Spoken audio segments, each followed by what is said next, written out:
Bible reading എസ്തേറിൻ്റെ പുസ്തകത്തിൽ നിന്നും chapter 3.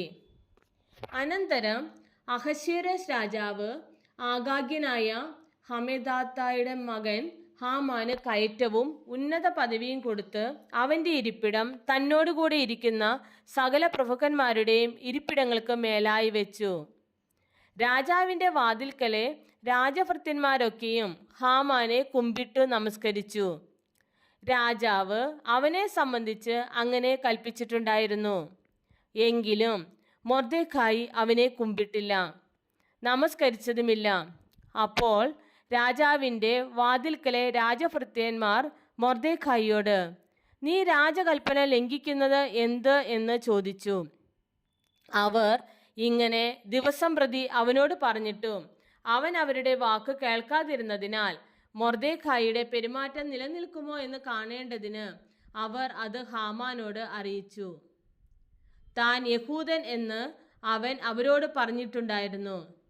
Mordecai തന്നെ കുമ്പിട്ട് നമസ്കരിക്കുന്നില്ലെന്ന് കണ്ടിട്ട് ഹാമാൻ കോപം കൊണ്ട് നിറഞ്ഞു.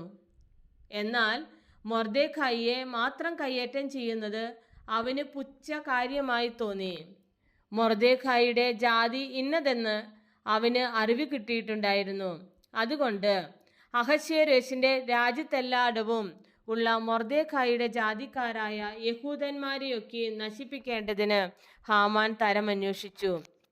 അഹശ്വേരോശ് രാജാവിൻ്റെ 12-ാം ആണ്ടിൽ നീസാൻ മാസമായ 1-ാം മാസത്തിൽ അവർ ആദാർ എന്ന 12-ാം മാസം വരെയുള്ള ഓരോ ദിവസത്തെയും ഓരോ മാസത്തെയും കുറിച്ച് ഹാമാന്റെ മുമ്പിൽ വെച്ച് പൂര് എന്ന ചീട്ടിട്ട് നോക്കി. പിന്നെ ഹാമാൻ അഹശ്വേരോശ് രാജാവിനോട്, നിന്റെ രാജ്യത്തിലെ സകല സംസ്ഥാനങ്ങളിലുമുള്ള ജാതികളുടെ ഇടയിൽ ഒരു ജാതി ചിന്നിച്ചിതറിക്കിടക്കുന്നു. അവരുടെ ന്യായപ്രമാണങ്ങൾ മറ്റുള്ള സകല ജാതികളുടേതിനോടും വ്യത്യാസപ്പെട്ടിരിക്കുന്നു. അവർ രാജാവിൻ്റെ പ്രമാണങ്ങളെ അനുസരിക്കുന്നതുമില്ല. അതുകൊണ്ട് അവരെ അങ്ങനെ വിടുന്നത് രാജാവിന് യോഗ്യമല്ല.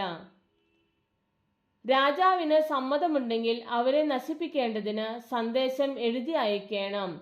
എന്നാൽ ഞാൻ കാര്യവിചാരകന്മാരുടെ കയ്യിൽ 10,000 താലന്ത് വെള്ളി രാജാവിൻ്റെ ഭണ്ഡാരത്തിലേക്ക് കൊടുത്തയക്കാമെന്ന് പറഞ്ഞു.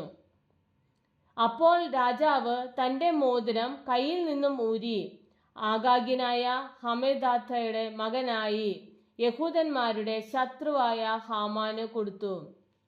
രാജാവ് ഹാമാനോട്, ഞാൻ ആ വെള്ളിയെയും ആ ജാതിയെയും നിനക്ക് ദാനം ചെയ്യുന്നു, ഇഷ്ടം പോലെ ചെയ്തുകൊള്ളുക എന്ന് പറഞ്ഞു. അങ്ങനെ 1-ാം മാസം 13-ാം തീയതി രാജാവിൻ്റെ രായസക്കാരെ വിളിച്ചു.